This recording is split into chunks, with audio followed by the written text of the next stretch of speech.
That's working.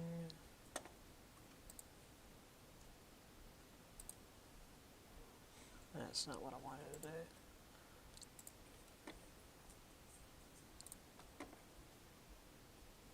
Okay.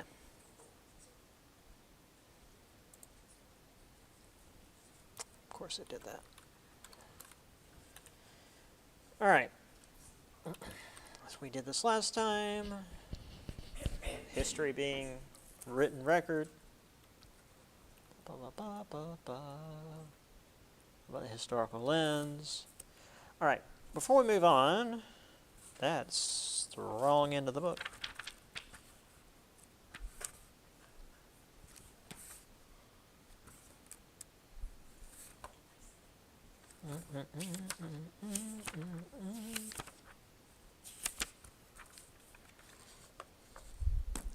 Any questions from you guys about anything before we start? We need to know the examples for it. Oh, this, nah. Just know what the historical lens, what it is. Yeah, the definitions are just to, or the definitions, the examples are just to kind of give you an idea of what it is. I do have a question for you guys, though. And this is going to be what I'm going to put online, which means you three don't need to answer it when I put it online. So each week I'm going to put a discussion day thing online each Wednesday, which again, if you show up here, you don't have to answer it. That's going to be the attendance for those that don't show up. So if you're not able to make it and you just watch the videos online, then you can just answer it online. But since you're here, I'm curious. This is going to be what I'm going to ask for the online students. What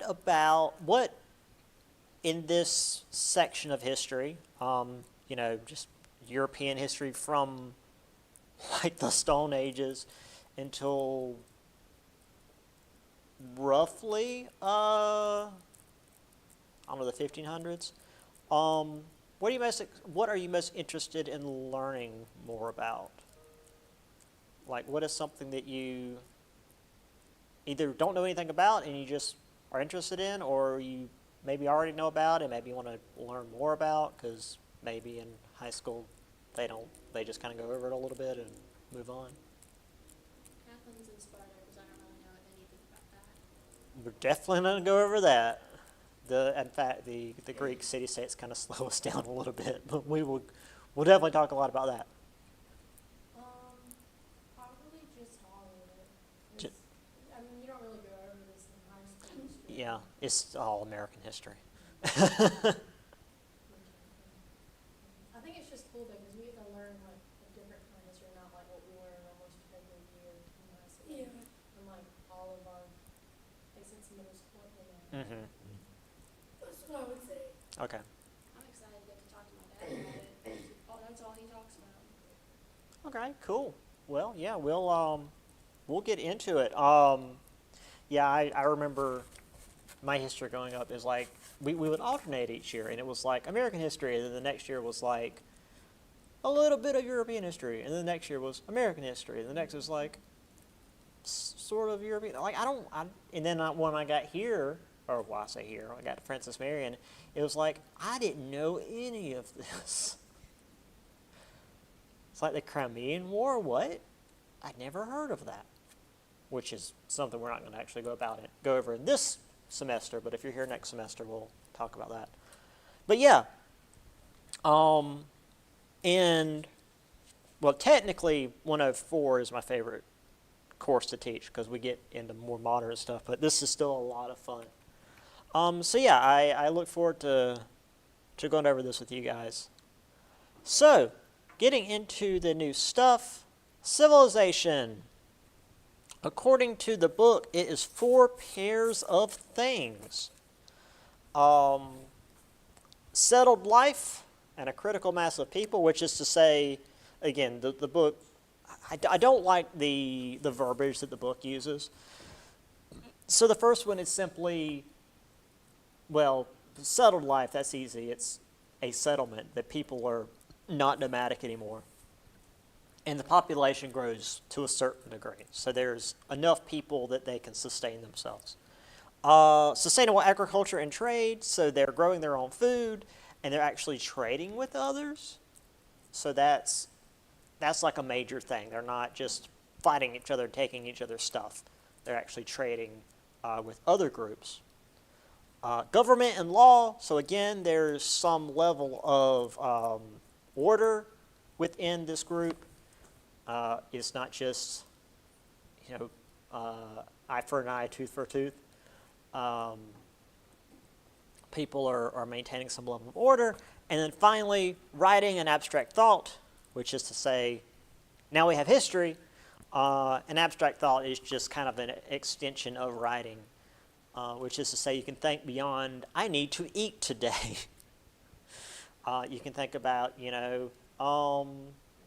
where we came from and what the meaning of life is and why the Nile River floods every year, which we'll get into. So yeah, this is the idea of civilization, is these four pairs of ideas, which again go together, just this idea of settling down, having agriculture, having government, having law, and then having writing.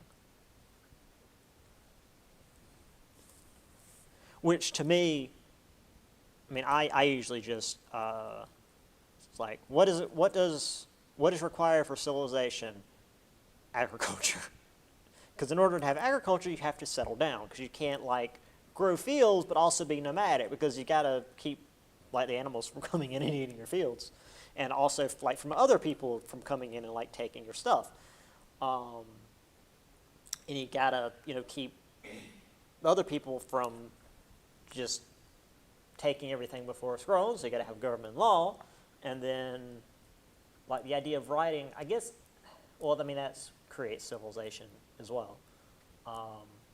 But agriculture is a big part of that. But that's just me simplifying it. So, prehistory, as I said, before writing, because writing is necessary to have history. We have pottery, painting, tools, bones, weapons, which is more paleontology, archaeology, and anthropology. So it's very cool stuff, but it's a lot of seeing a weird shaped rock and hoping that this weird shaped rock is something important. It's being way more perceptive than I am, which is why part of the reason why I was like, maybe paleontology isn't for me, because I'd be so freaking frustrated all the time.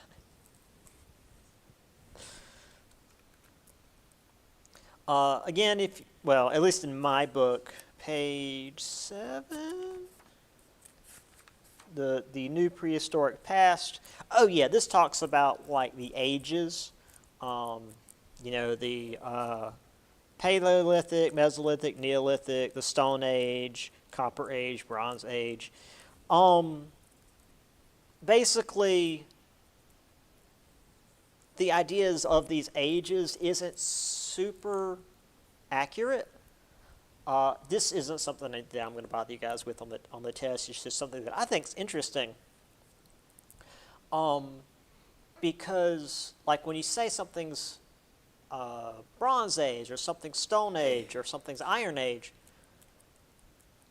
that's not a dating system. That's what tools they're using. So a group over here can be Iron Age, and a group over here can still be in the Bronze Age. And as I was saying last time, a group, some isolated tribe in the middle of the Amazon can still be in the Stone Age. They can still be using, stone weapons and tools. So the idea of, this is the age of the people because it's the tools that they were using. It's it wasn't, it was not very specific because, for example, as we're going to see in a little bit,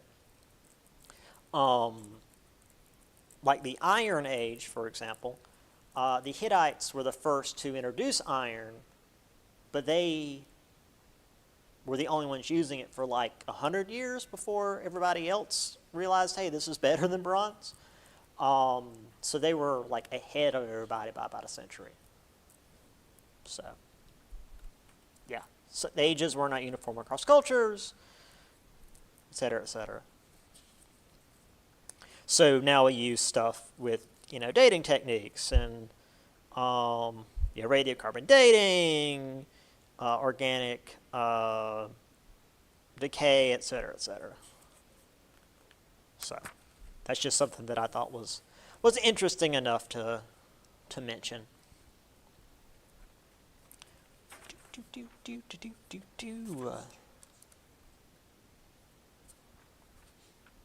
Right. So now we are still going to mention the ages just kind of offhanded. The Ice Age is pretty standard because it was a period when the ice caps were extended over larger parts of the earth. That's not something that people were doing. 35,000 to about 15,000 years ago, we mostly were finding relics, bone flutes, fertility figures, cave paintings in Chauveau and Lascaux, France, I believe. Again, most French is just you just don't pronounce half of it. It's going to be a lot of this class is me messing with France. Oh, so most of the things depicted were animals, to a lesser extent people and symbols, and as we're going to see a little bit later on,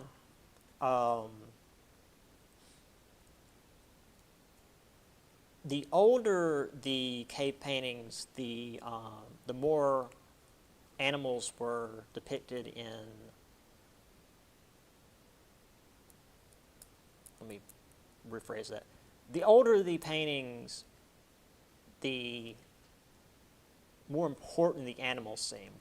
And as time passed and humans became a little bit more stable, I suppose you'd say, things were a little bit less dire for the survival of the species. Humans became more dominant and important in the paintings. Oh, here we go. So domestication. So while I did mention agriculture being really important to civilization, actually domestication of animals led to humans settling down. And then the humans settling down led to agriculture. So it wasn't, hey, we can plant these things and grow a field, but we need to settle down to keep them safe.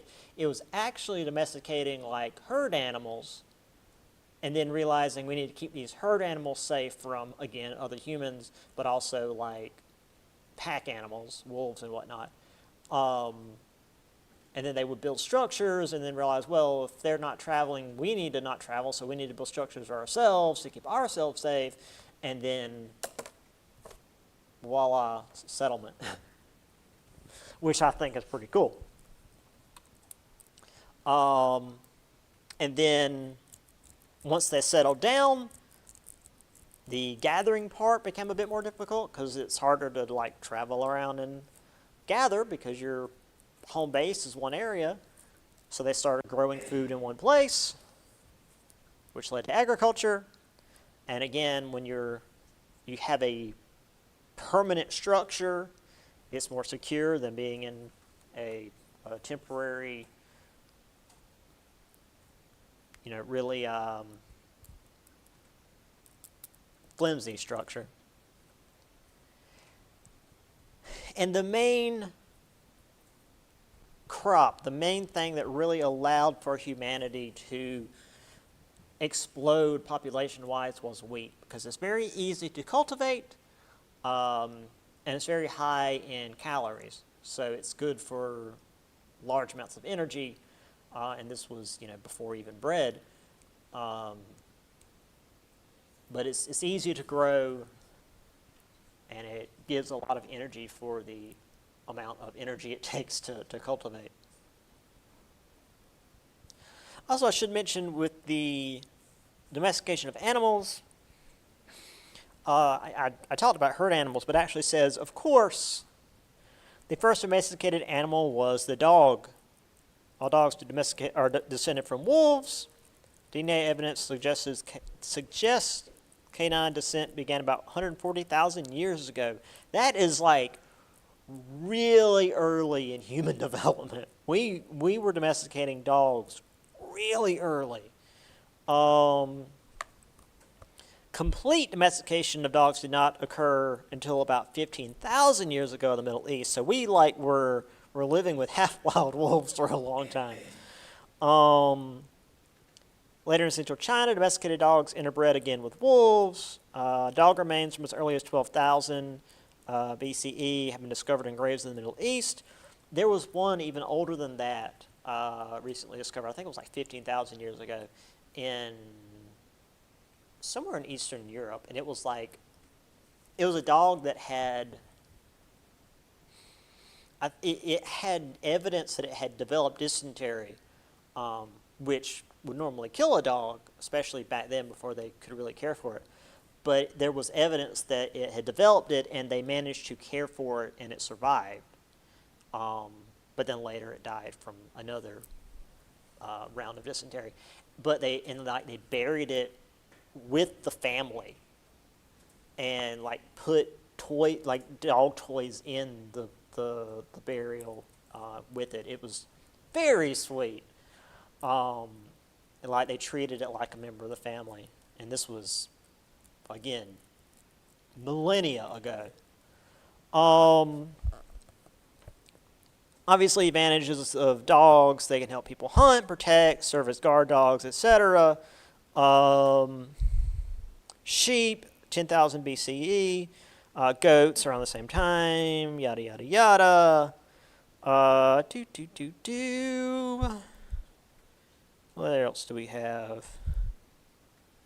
2,500. Most animals upon which humans depend have been domesticated. Pigs, about 7,000 BCE. Cattle, chickens, 6,000. Horses, Kazakhstan. Donkeys, etc., etc. And then here is, of course, my favorite. The cat is a special case. Its economic use is less obvious. Cats are likely attracted to human communities by the rodents that lived off human food, so they were tolerated as rodent catchers. Some evidence suggests that cats domesticated themselves, which may explain their half-wild or independent natures. Descended from Middle Eastern wild cats, early domesticated cats are much larger than today's house pets. If you've ever seen a Savannah cat like that, I mean, they're huge. Cyprus, large domesticated cats were buried beside a grave around 9,500 BCE. Egyptians later bred smaller and tamer cats than the one found on Cyprus. The first named cat, at least in Egypt that we've discovered, was named Mau. M-A-U. Named itself, I guess. Yeah, I like I said, I dig animal stuff. It's neat.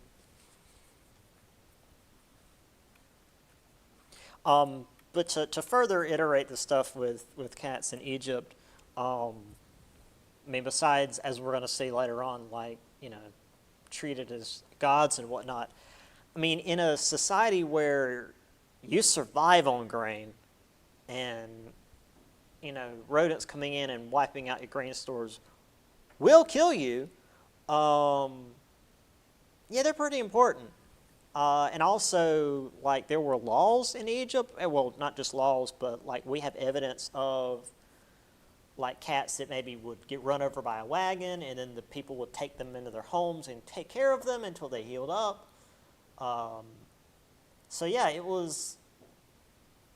it's just neat to see this coevolution of people and the various domesticated animals over literal millennia. So, we have the cave paintings in France. Again, some of these you can see The older ones actually in the background because they would just paint over stuff because they didn't have the reverence for their stuff that we do today. It's like, come on, guys, this is. I mean, I know it wasn't like thousands of years old to you then, but come on. Fertility figures.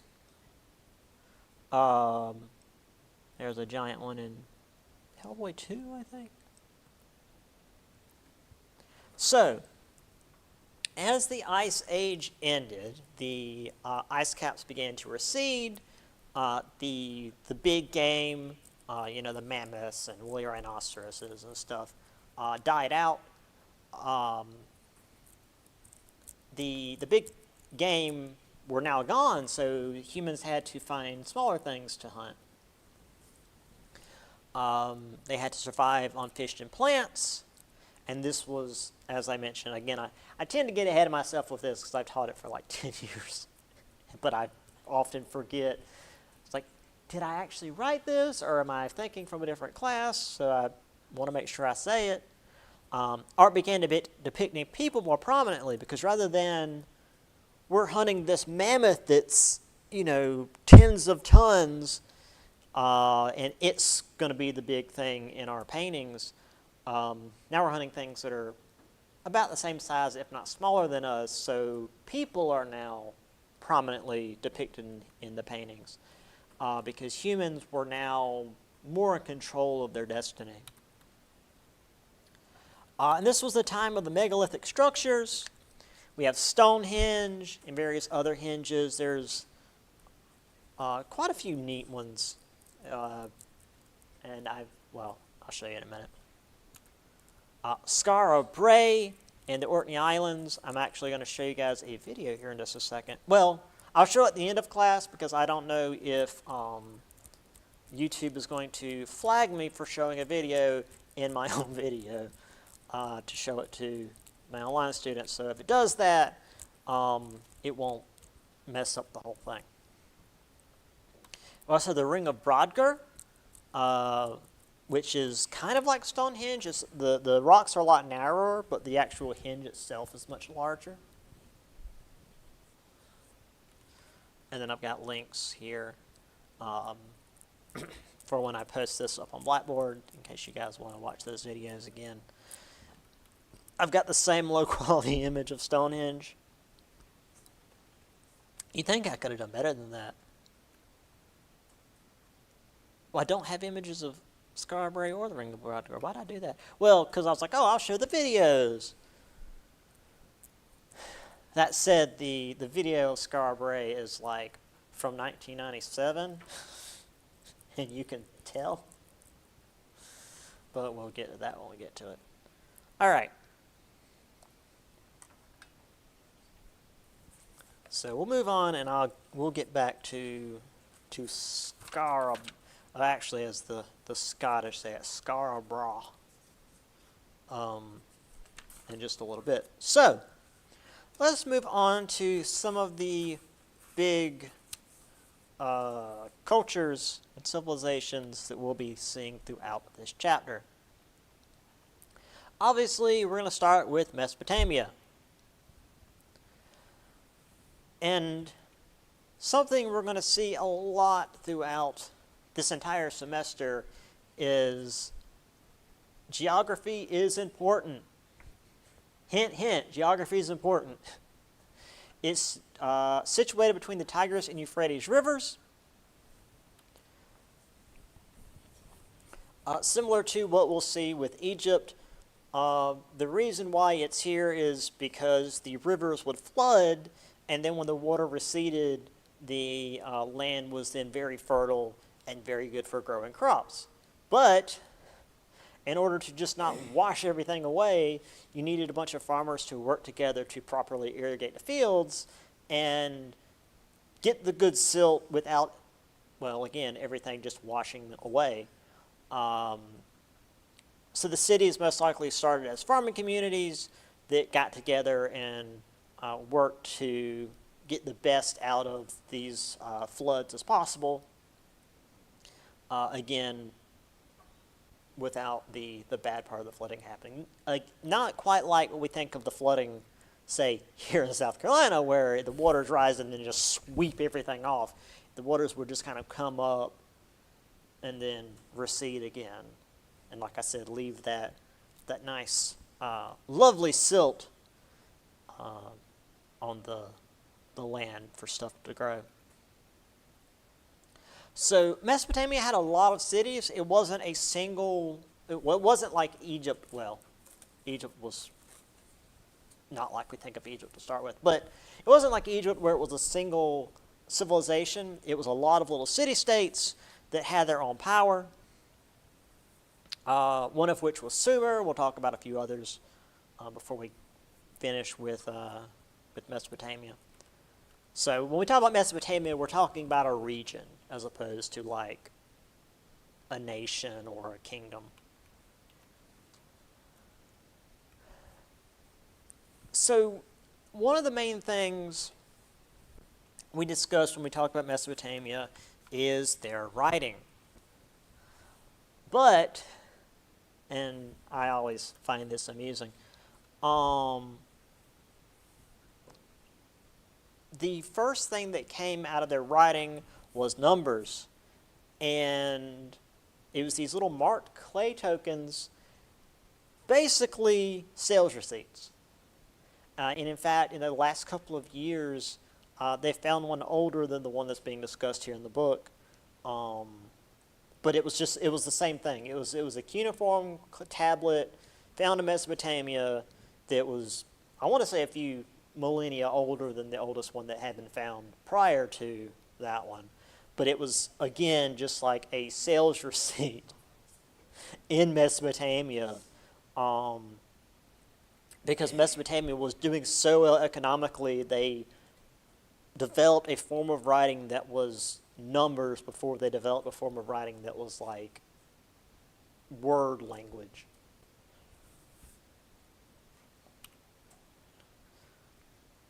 So originally, once they started working towards words, it was pictographs. It was stuff that were, it was like a speak and spell. It was like, here's a cow, and here's an ox, and here's a person, and here's like a guy eating, which means to eat. And then eventually it evolved into, it really became, looking at it here in the book, it became shorthand to the extent that it became like dashes and like triangles because of the wedge that they used, the cuneiform. So it was called cuneiform. Again, I'm not sure if it was called cuneiform by them or if it was called cuneiform later because of the wedge that they used to write, now that I think about it. But point being, about 3000 BCE, they used a wedge-shaped stylus called the cunis to mark these wet clay tablets, and then once they were done, they would fire them in a kiln like you would any kind of pottery, and that stuff was pretty permanent. You could still, break a tablet and crush it up or whatever, but they tended to stick around. So if there was anything before this that was, actually, I don't know if they had papyrus. They might have had papyrus. Well, no, that was an Egyptian thing. I don't know if they actually used any kind of paper, but this stuff stuck around. And again, they're in an area with rivers and lots of clay, so write on clay, it's very easy. So this stuck around for about 2,000 years. It was a very simple and easy form of writing. But like many things, as we're going to see again throughout history, when it comes to language and writing, it quickly became specialized and used by scribes and priests. So for the most part, most most people remained illiterate. Because, I mean, if you were, bless you, if you were farming in a field, you don't necessarily need to be able to read, just farm in the field. If you're a scribe or a priest, doing stuff with, I was about to say paper, but, I guess cuneiform tablets, you were the one that was needing to read. But again, also it was specifically kept to the upper classes for reasons. Again, should you manage to get your hands on the book, there is a sidebar that's got a whole thing on how cuneiform was translated, although they don't actually say how it was translated, because the guy who translated it was some British explorer in the 1800s. No, German explorer in the 1800s. Usually I blame it on the British. I'm sorry, no, it's not. It was a British dude. Yep, here we are. In Iran, one remarkable late inscription had been carved high on a mountain. It was inscribed in 3 different forms of cuneiform, but was hard to read in its mountain setting. A 19th century British adventurer, so the 1800s, when all this kinds of crazy crap was going on, again, we'll get into that next semester, Henry Rawlinson perched himself precariously on the mountainside to copy the inscription and hired an agile local boy to make plaster casts of the parts he could not reach. Because he's a British dude and he hired a local kid to go do stuff that would probably get him killed. It took Rawlinson 10 years to make a complete, good God, to make a complete copy of the Besançon inscription, and not long afterward, he was able to decode and translate the Babylonian cuneiform writing. Unfortunately, Rawlinson never explained how he had managed to crack one of the world's most complex scripts. Jesus did. So pretty much we don't know what it says here. He just said that it says this. I mean, we have some level of translation here, and I mean, there's one that is now for some reason like a huge meme online of E. Nasir. You may have seen it. The guy, the low quality copper merchant. It's this whole thing about, well, to finish this, I'll get into E. Nasir in a minute. He was a gifted linguist and knew many relevant old languages, which helped, but his awareness of the work of his predecessors and peers may explain both his breakthrough and his silence. Because again, he's just, I don't know, he didn't say anything, so I don't know. But yeah, so E. Nasir, this was Babylonian text of cuneiform. He was a copper merchant, and there are letters of complaint about E. Nasir selling people low quality copper, like copper with impurities in it. And I think that's one of the oldest surviving uses of actual letters, the cuneiform that's not just numbers, in the world. So it's become a thing online now of just giving E. Nasir hell from, thousands of years ago now. It's like when somebody sells you something that's garbage, they say they're an E. Nasir. So yeah, things don't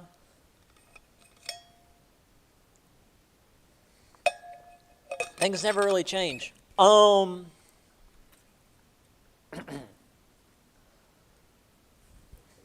as I was mentioning earlier with the things that are required to create a civilization, writing.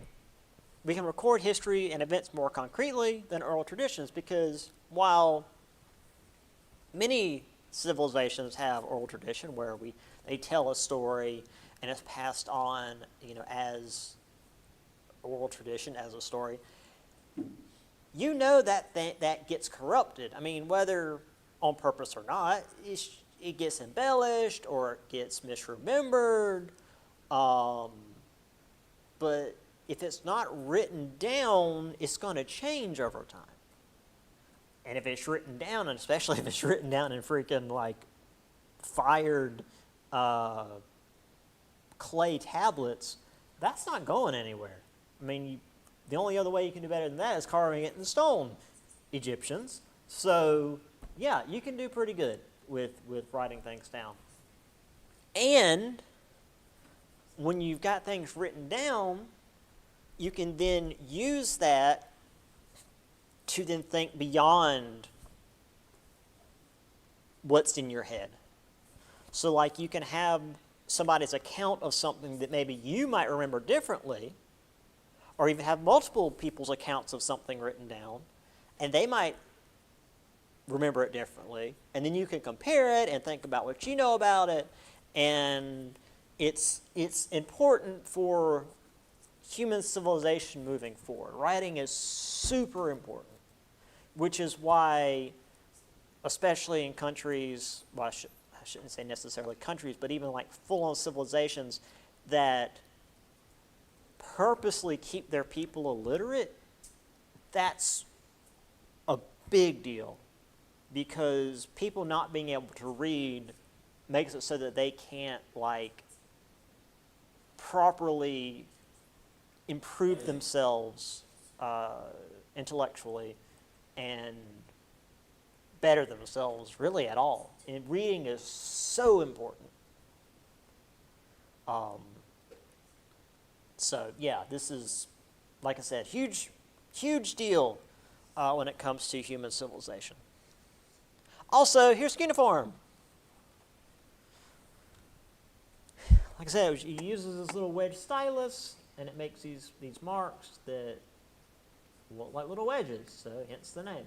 I would hate to have been the person who had to drill a hole in this ancient clay tablet, which is probably fairly brittle, to hang it up at some point in the past, until someone decided, why don't we use little hooks to keep it up instead.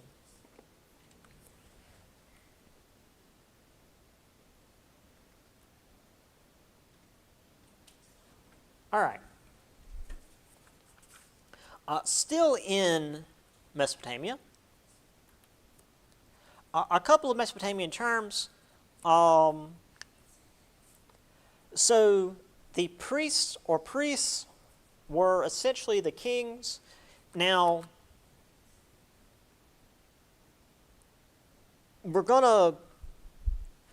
king is going to be a very loose term here. But the priests and kings are essentially the same, and they're the ones that are in charge of each city-state, each little city that is its own governing power. Because again, there's no larger government at this point. So the kings, nobles, and priests are the ones with the power. So soldiers, artisans, and farmers are the ones that are actually doing the stuff, unless the artisan is a Nasir, in which case you're producing low-quality copper. And then, of course, we have slaves that are doing the work nobody else wants to do, typically the ones captured in battle and made to do the grunt work. Again, slavery has existed throughout human history in various forms or another. Not that I'm saying it's not an issue, but this is one of the early forms. Now, this is why I said that early term is fluid, because we have what's known as a lugal, or a lugal, I'm not actually sure the proper pronunciation, or a lord/governor. And this was the closest to what we would think of as an actual king.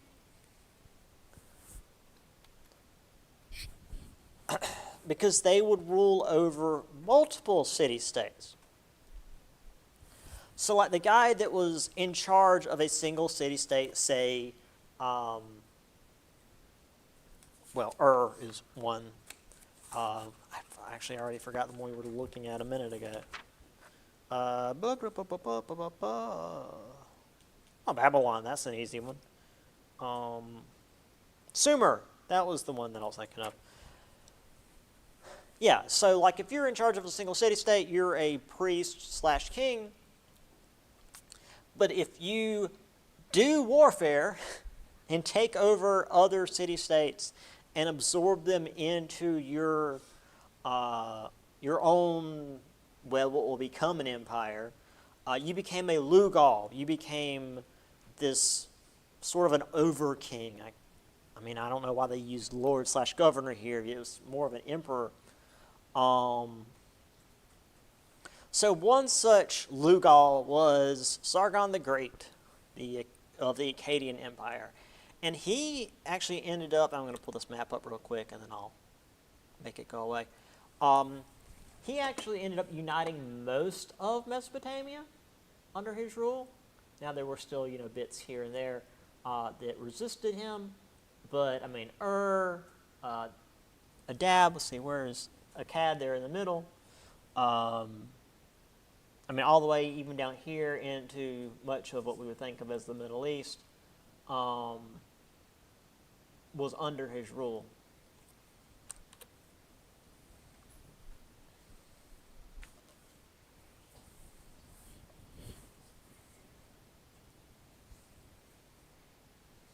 And that was fairly rare.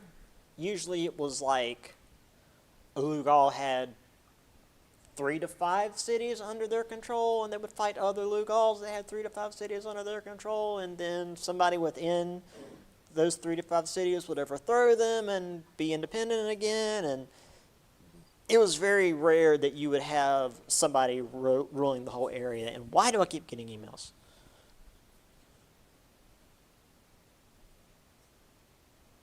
It's just, okay. Well, that one's actually important.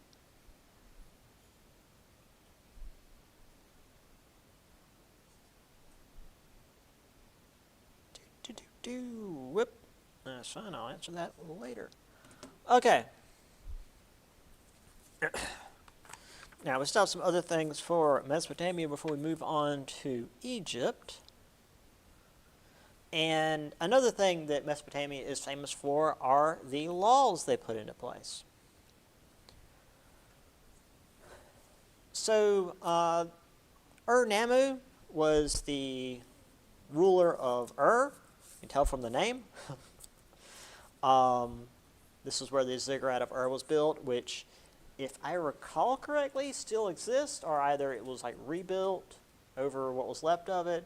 Either way, you can see it today. It's around. It's around. It's somewhere. This is the oldest law code that we have in history, I believe. Now, it's hard to say that for sure because China exists, and they've got some really old stuff. But they're also really bad about burning a lot of their old stuff when a new ruler comes to power. So this is the oldest one we have for our purposes. So the law code of Ur-Nammu is the first one we have, at least as far as Western civilization is concerned. And it was relatively laid back. Like if you did a crime, if you stole from somebody, you had to pay a fine. If you hurt somebody or whatever, you had to pay a fine you had to pay some kind of restitution. Meanwhile, in Babylon, King Hammurabi and his Code of Hammurabi, which is the more famous one, which is more famous because there were court proceedings where, if something happened that they hadn't dealt with before, they would have a court proceeding, and usually Hammurabi would be overseeing it, and whatever outcome occurred in this particular proceeding, would become precedent for when it happened again. So if somebody stole something and they decided, okay, cut the guy's hand off, that was the law from that point on. No point going to court. That's the law now. And also that was the, well, actually, no, I take that back. Where are we here? Yeah, the Code of Hammurabi seems harsher than the Code of Ur-Nammu. Capital punishment was prescribed for a host of offenses, including adultery, robbery, incest, and kidnapping. They just killed you. If a matter could not be resolved from the evidence provided by witnesses, the accused was subjected to a trial by ordeal or divine judgment. The accused was tossed into the river. The guilty sank, the innocent were able to swim to shore, which is actually better than the witch trials like thousands of years later, where the innocent sank and the guilty floated. They got that one backwards. Oh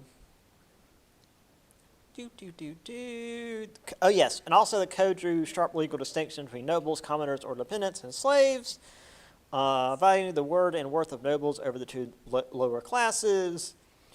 Individual who had physically harmed a noble was punished with the same injury, whereas an injured commoner would be paid compensation. So yeah, if you hurt a noble, you will be hurt in return, but if a noble hurt you, they just like pay a fine.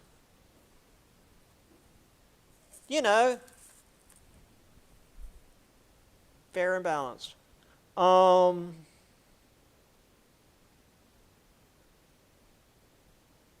The purpose, yeah, this was good. The purpose of the code may have been less set out to, may have been less to set out a systematic law code than to demonstrate how a great ruler such as Hammurabi reached wise decisions and presided over a firm legal system. I mean, to be fair, Babylon did stick around a while, so I don't know. Anyway, most of the, well, I say most of, pretty much all of the Babylonian civilizations were polytheistic, because when you're relying on the weather to keep you from starving to death, you're probably going to have all sorts of gods you pray to, which the reason why that's important is the priests become very important, because the priests are the ones that keep the gods happy. And with the priests becoming important, and this is why we mentioned in the previous slide, the kings became synonymous with priests, because with the priests becoming so important, the kings were like, I don't like this, I'm going to declare myself also the high priest, and they just like kicked the priest out and became the priest. Now the problem with that, and it wasn't a huge problem in Mesopotamia, it was a bigger problem in Egypt, because the king wasn't seen as like a god, like it often became a thing in Egypt.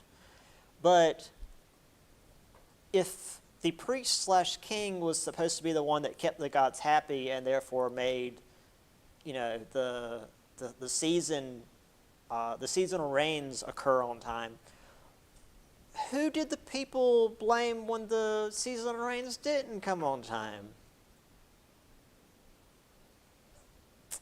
Yeah. Now, again, that was more of a problem in Egypt, where the pharaoh actually wasn't a proper term.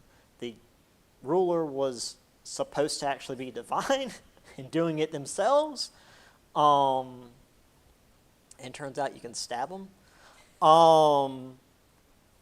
But yeah, it was still an issue. It's like, being a divine ruler is pretty great until the weather stops working like you want it to.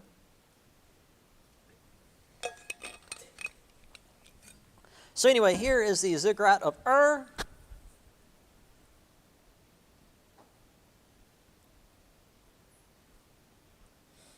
Again, freaking like ancient aliens guys. It's like, how could people thousands of miles apart also stack rocks? It's like, dude, just shut up. People stack rocks. No. out there in the freaking desert, man. Which I don't know. I don't know if I'd rather deal with the desert heat or like, because in, well, you know, American history, we're dealing with like out in the middle of the freaking rainforest. Because that's also hot, but also humid. And then there's all the bugs that are drinking all of your blood. So I think I'd rather deal with the desert. All right. Let's go to Egypt. There's a lot going on in Egypt. So despite how old Egypt is, it's a few hundred years younger than Mesopotamia.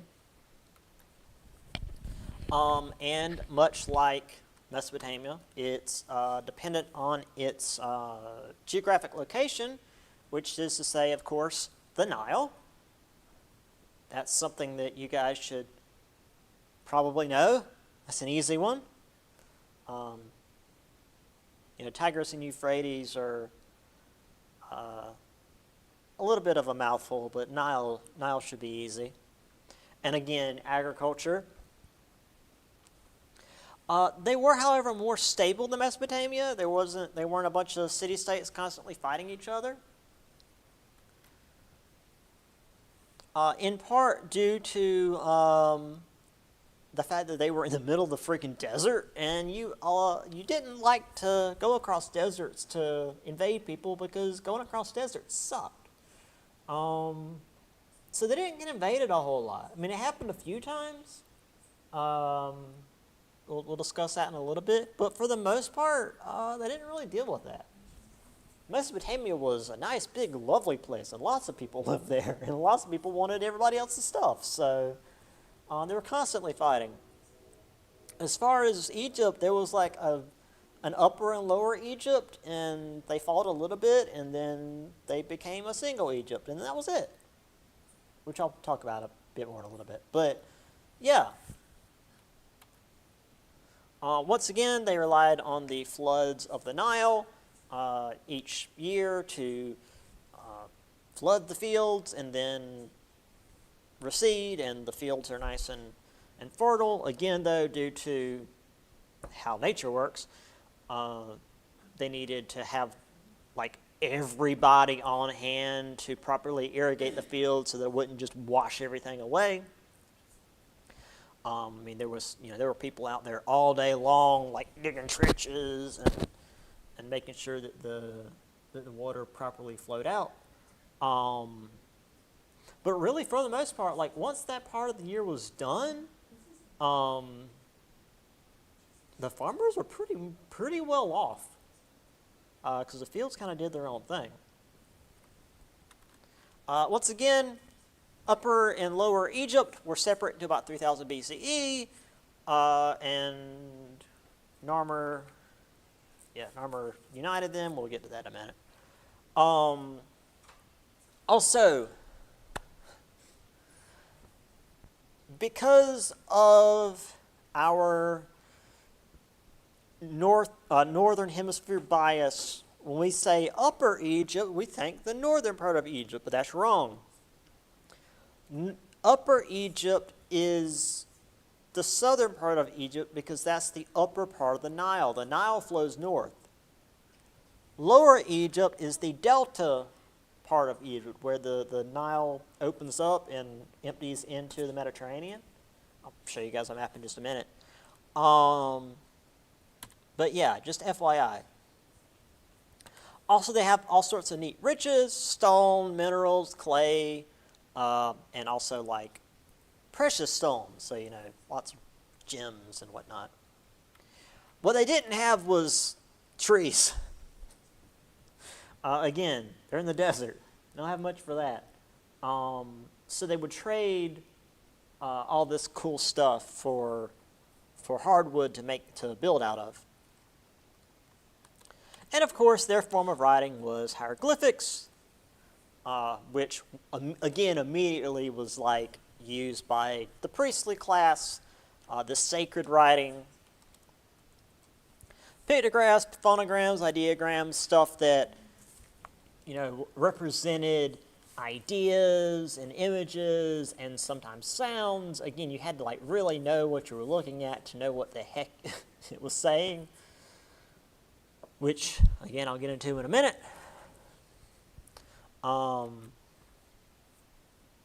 Also, papyrus, which is made out of, I want to say not bamboo, reeds. They'd mash it down and dry it out, and it would make a really strong form of paper, some of which still exists today. It's just really brittle. We've got to be careful with it. Could be used for more mundane writings because, for the most part, hieroglyphs were like carved into stone, so it had to be something really important. You didn't doodle in hieroglyphs. Unlike, which we'll get into when we get to the Middle Ages, the monks that were like copying a lot of manuscripts, they would like doodle in the margins. And it wasn't until the early 1800s that we finally discovered what the hell all of this meant, thanks to Napoleon. Napoleon discovered the Rosetta Stone, which I'm pretty sure I've got an image of. We'll actually talk about the Rosetta Stone in a bit more detail when we get to when it was created. But if I've got an image of it, I'll discuss it more. But yeah, the Rosetta Stone is why we actually understand what the hieroglyphs say. It wasn't just some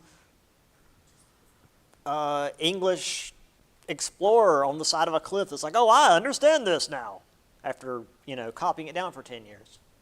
Which, again, it's like a dude making a copy of something on the side of a cliff for 10 years. Holy cow. Yeah. So here we go. So this is Lower Egypt. So you've got the Nile. Where's my mouse? You've got the Nile Delta. It spreads out here. This is rich soil right here. This is where you want to be if you're a farmer. Memphis was the capital of Lower Egypt.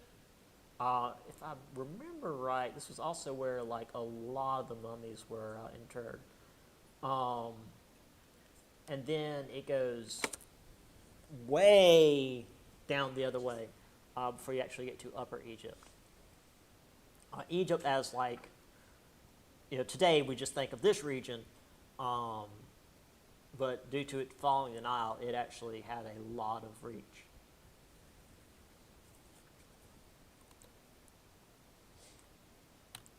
So here we have an example of hieroglyphs.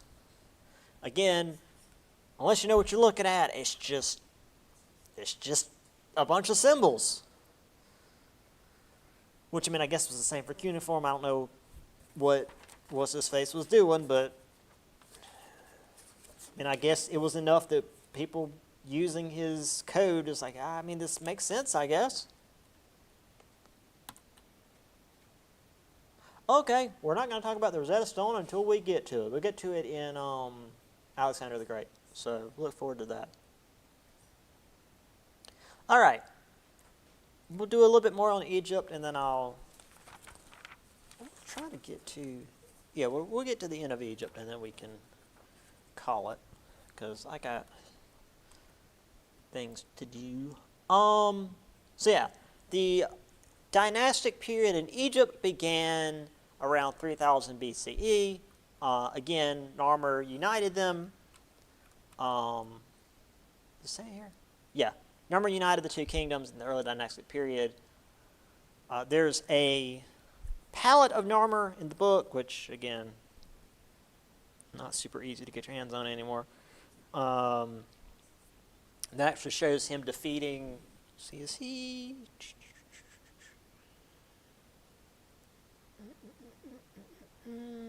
2-foot-high piece of slate served as surface for the making of royal eye paint. Two sides of the tablet show Narmer's unification of the two kingdoms. At the top of both sides, two human-faced bulls frame a building and glyphs of Narmer's name. Narmer, wearing the white crown of Upper Egypt, bestrides one side of the pallet, his hand clutching a mace about to fall upon the head of a defeated enemy. whose hair he grasps. Look down upon the conquest of Narmer, the solar god Horus. Here a falcon sits atop and so subdues a bed of papyrus, representing Lower Egypt. Yep.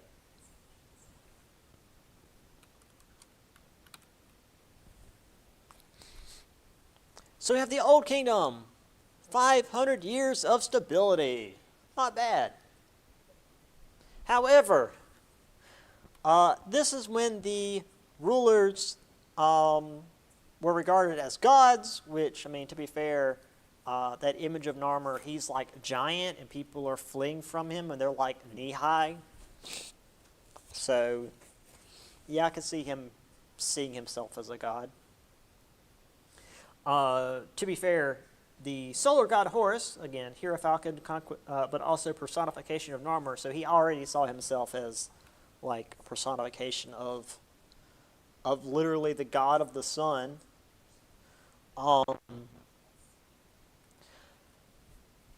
This was when the construction of the pyramids was ordered, very early on. And they were so expensive, they may have actually weakened the Old Kingdom to the point that it collapsed in 2124 BCE. So, good work, guys. And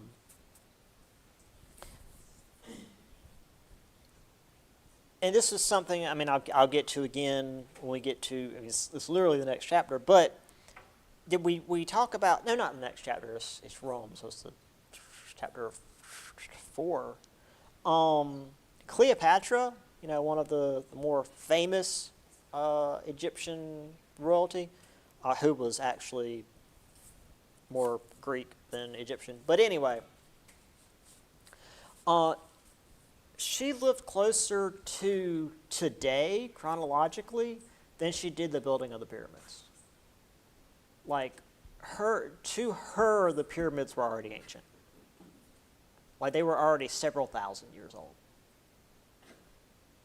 To people at her time, the pyramids and hieroglyphs and the Sphinx and all of that, they were already ancient and unknown and mysterious, and they didn't know what it meant.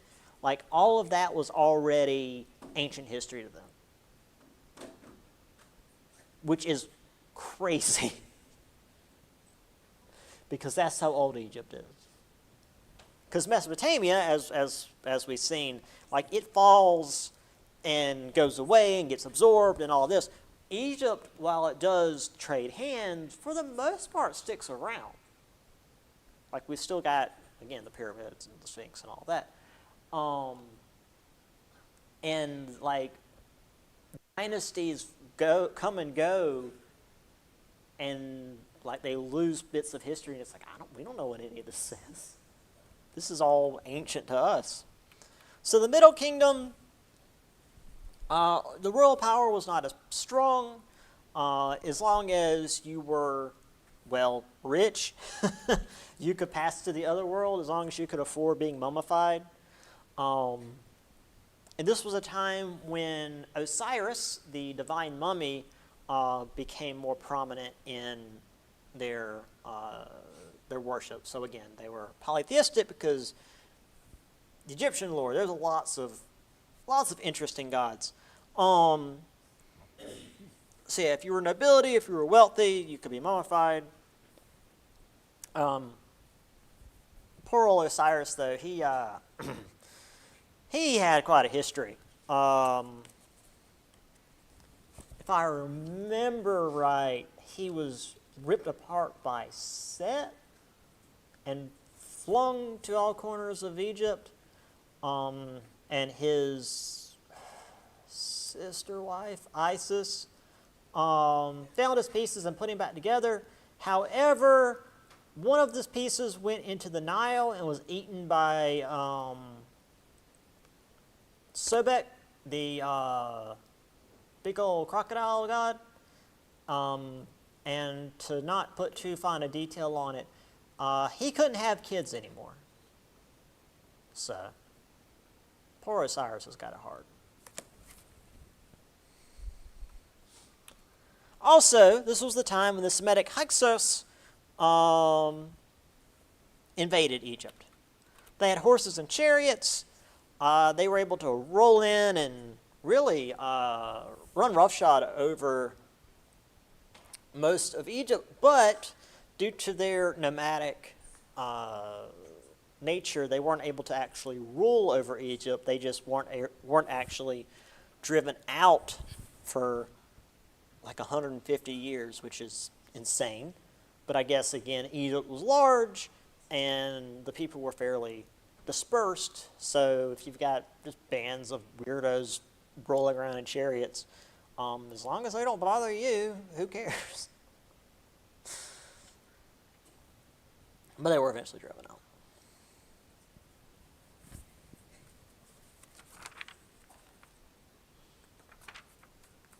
Okay, we'll get a little further in. I meant to get you guys out a little earlier than this, but I want to finish Egypt. Okay, so there's the Sphinx, and I think that's the Great Pyramid. Oh yeah, it used to be covered in marble, and it had like a big old golden cap at the top, which of course people immediately started stealing, which is why it looks like that now. There's Osiris. He's green because he's a mummy.